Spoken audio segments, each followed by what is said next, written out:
Bonsoir la VOD. Alors, ce soir, on se remet sur Gitty et on essaye d'avancer un peu sur Gitty. Allez, sans plus attendre, on passe dans le vif du sujet. Donc, là, on est en train de faire les entry point init.d. Donc, en gros, c'est les petits scripts bash qui permettent de paramétrer les derniers trucs spécifiques à un run de conteneur juste avant de lancer les conteneurs. Donc là, en gros, ce qu'on fait, c'est de créer les secrets. Alors, malheureusement, mais là, on est dans une phase de test, on va écrire les secrets dans des fichiers temporaires pour les passer entre les conteneurs. Quand on aura fait l'orchestration avec en cible, on ne fera pas comme ça. Et pour l'instant, on va faire comme ça.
Alors.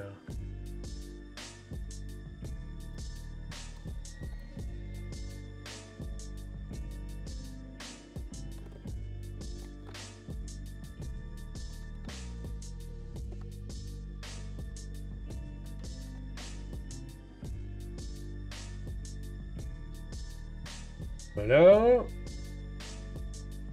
Tout le reste, ça me semble bon. De toute façon, on verra au lancement du script comment ça va se passer. Donc là, ce qu'on va faire, c'est attendre que ce script soit créé. Alors, on va prendre le dernier plutôt, celui-là. Et une fois qu'il est créé, on va récupérer l'info qui est dedans pour en faire une variable d'environnement. Donc, il y en a un.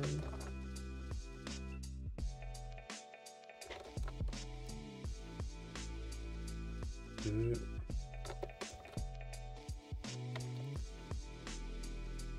Trois.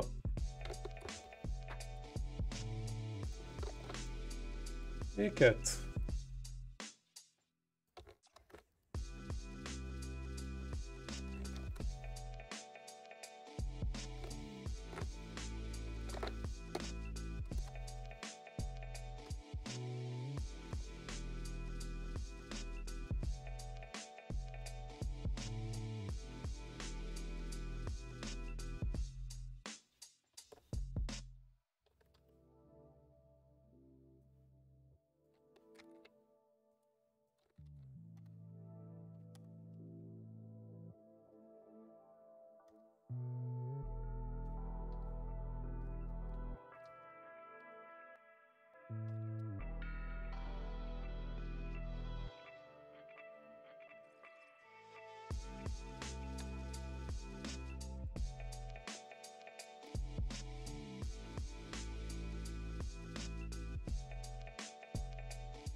On va export tout ça.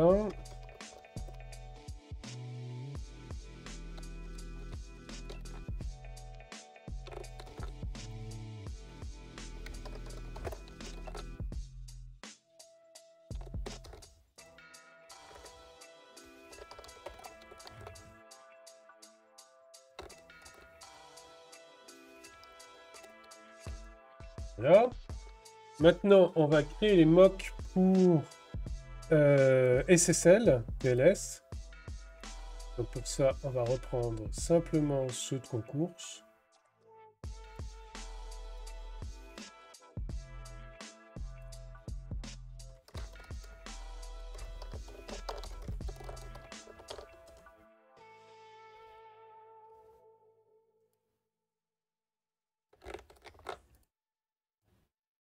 Et on a 2 mocks de TLS et un de GNU-PG.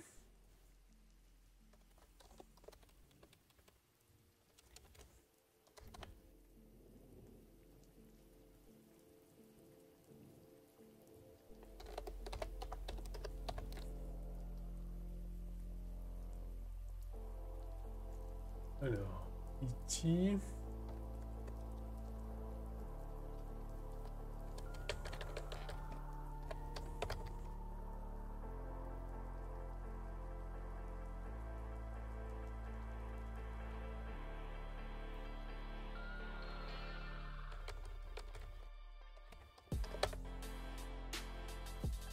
On va vérifier que c'est le bon chemin.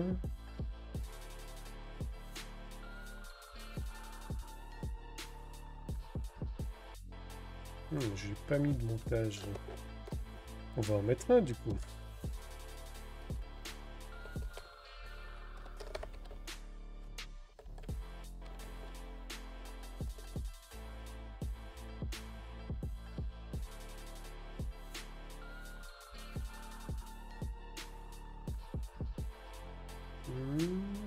Le mock, il est là.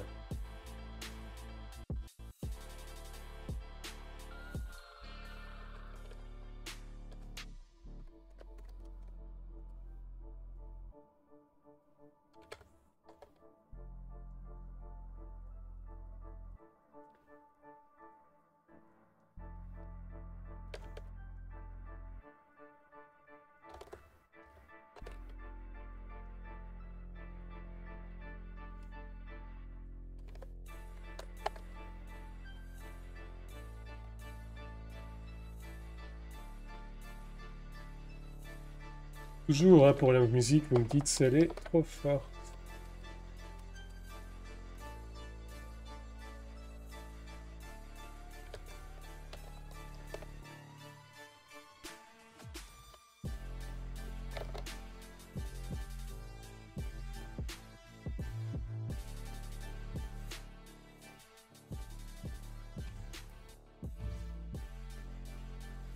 Ok. Donc SSH, GNU-PG, .giti pour les secrets de Giti spécifiques. Au passage, on n'en a plus besoin du .giti.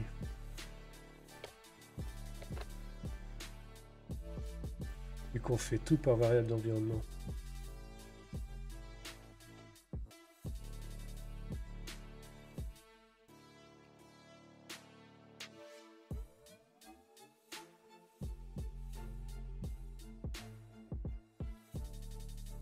Maintenant, malheureusement, GNU-PG il peut pas être en lecture seule. Je sais pas pourquoi. Il y a un truc dans l'implémentation GNU-PG qui empêche. Il n'accepte pas. Il veut pas lire des trucs en lecture seule. Bon. Mais de toute façon, je crois que l'idée, c'est que on offload les GNU-PG des users dedans aussi. Donc, de toute façon, il faut qu'ils soient modifiables par le système. Alors, on a ça, on a ça. Donc, je continue les mocks. Les mocks, il faut le ca.cnf.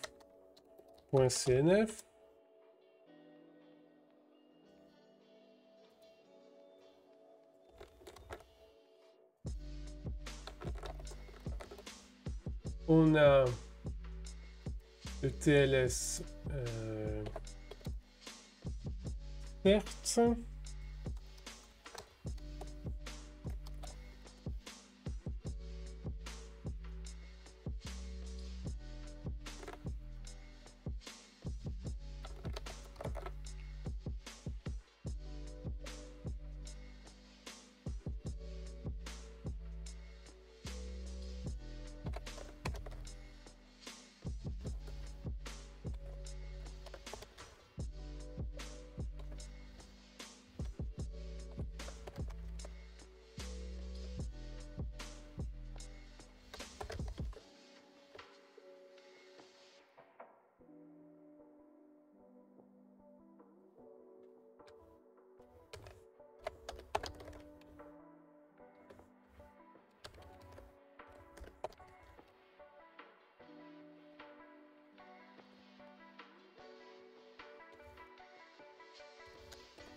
Là.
Voilà.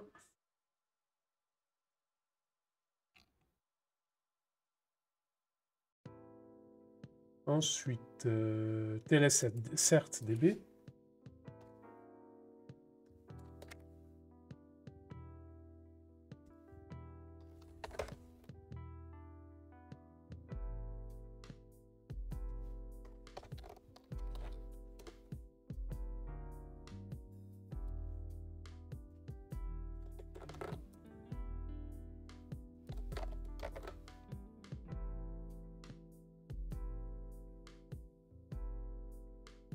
Ok.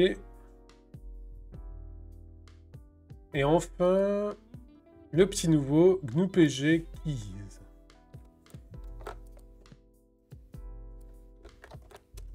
Donc GNU-PG Keys, je vais regarder comment j'avais fait à l'époque.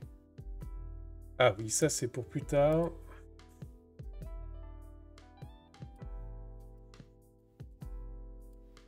Je suis en train de préparer la mise au point du fichier gpg.conf.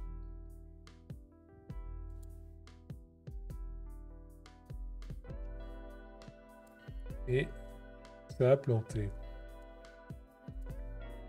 Alors. Notre file gnupg.conf. Oui. C'est fort possible parce qu'il s'appelle gpg.conf. Donc, voilà. gpg.conf. Je relance. Et on retourne sur la suite pendant que là les tests se font. Alors, la création d'un keyring GPG. Donc il faut un GenKeyScript. Donc en fait c'est un script qui donne des infos générales pour la création du keyring. Donc c'est ça. Voilà. Aussi simple que ça. Par contre, il va falloir faire la ligne de commande qui exécute ce GenKeyScript.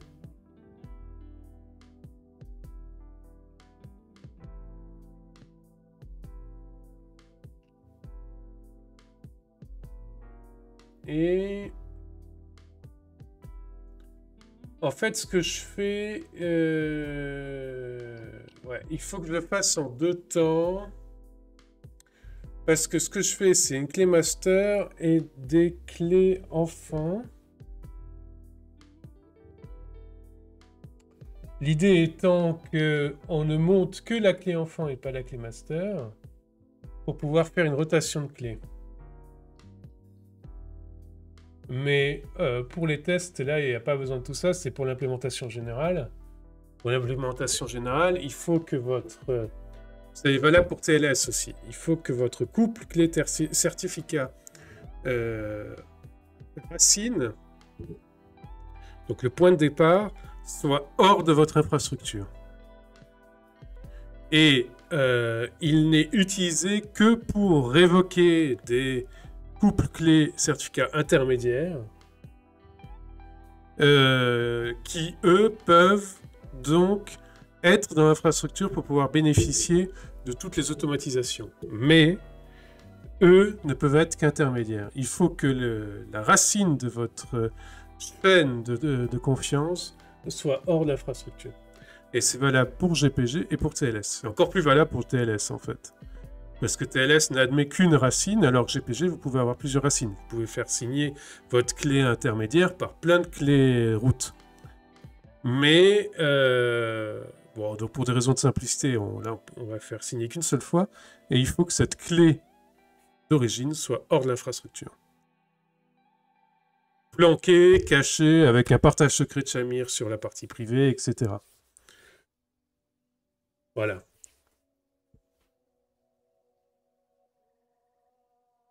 Bon, mais bon, du coup, on va créer un couple clé-certificat de base et voir si ça suffit.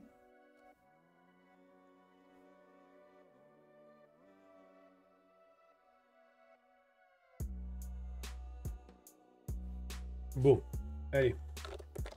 Donc en gros, l'idée, c'est que je me sers de ce Jenkins script pour créer un template. Et à partir du template, je crée le keyring.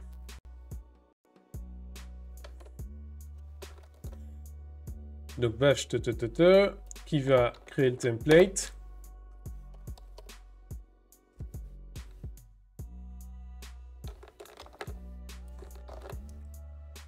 Voilà. Et à partir du template,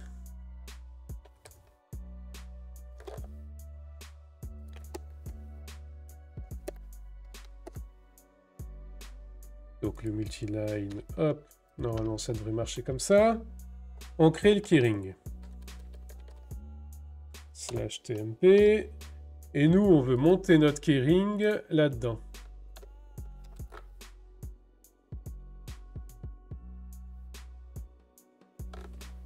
Voilà. Et donc c'est ça qu'on va remonter après côté Gitty.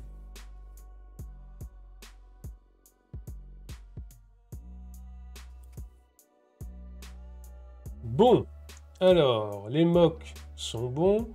L'agrégat compose est bon. Donc on va faire le script d'install qui va orchestrer le tout.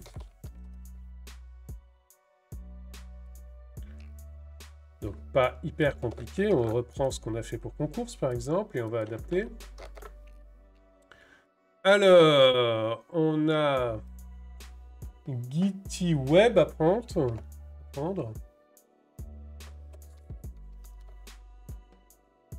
Ensuite, OpenSSL, ok. OpenSSH, on va... Ouais, on va l'utiliser pour pouvoir générer les hostkeys du serveur. Donc on va le garder et il faudra dans les mocks rajouter ça. Donc ensuite, on a GPG.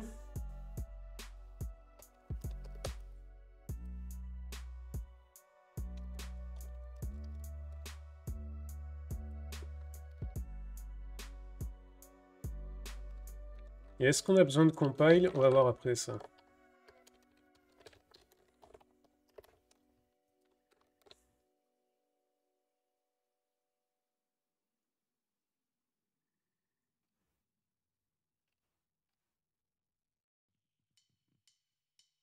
Pour les tests, on va avoir besoin de compile, je pense.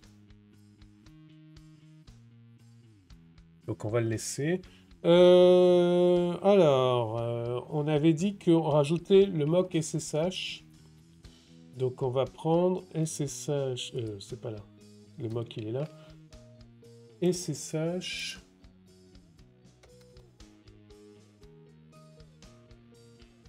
hostkeys.sh.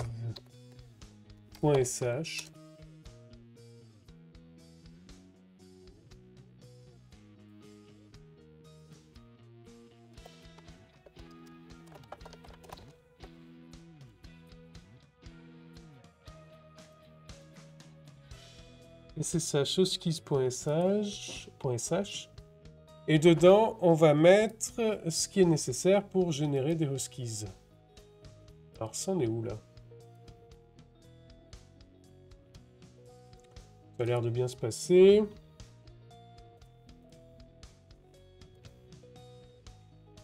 Donc, ce qui est nécessaire pour générer des hostkeys, c'est dans l'exemple donné qui sert de test ici.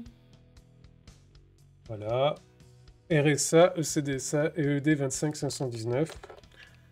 Donc pour ceux qui connaissent un peu ce stream, vous savez que on est en train de glisser tranquillou de RSA vers ED25519.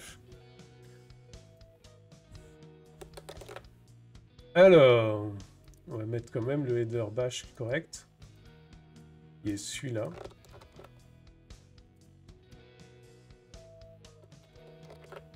Voilà.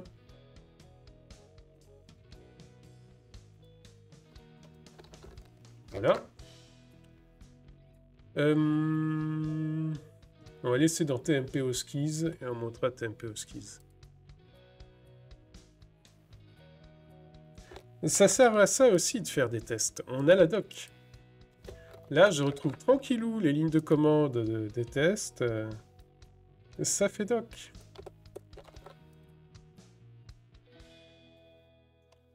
Donc, on a les hostkeys. Est-ce qu'on a un moduli? Je crois qu'on doit générer les moduli, ce qui prend un temps fou, mais bon, c'est nécessaire pour le handshake diffie-Hellman. Si vous comprenez rien à ce que je dis, n'hésitez pas à me le dire. N'hésitez pas à me le dire. Le handshake diffie-Hellman.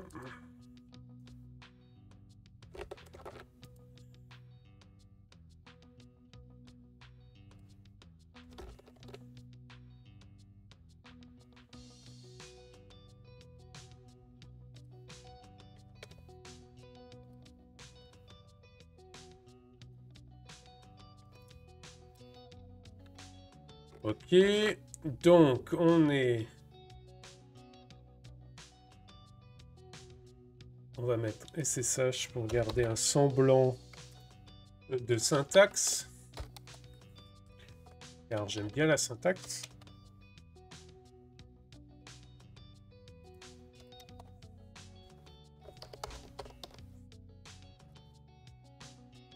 Voilà. Les candidates, on transforme en vrai moduli.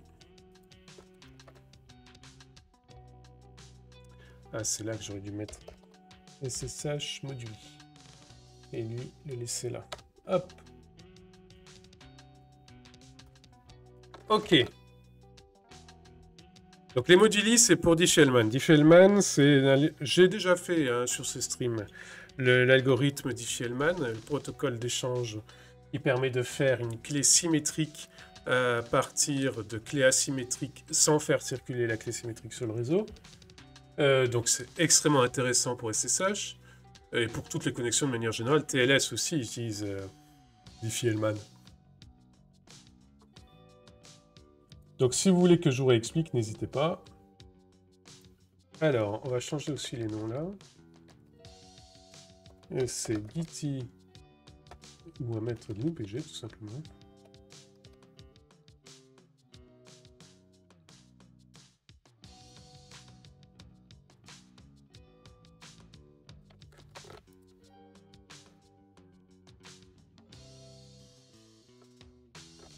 Et là, on va mettre Gitty SSH. Voilà. On veut du Gitty SSH, mais qui n'est pas le même que celui qu'on va monter. Parce que c'est un ETC plutôt, c'est-à-dire que c'est une config globale du serveur, alors que le point SSH est une config locale propre à un utilisateur. Voilà, je suis désolé, je vais devoir faire une pause dans le stream. Il y a un truc qui est en train de se passer. Donc, la VOD, coucou, et à une prochaine fois. Je suis là peut-être dans un quart d'heure à nouveau.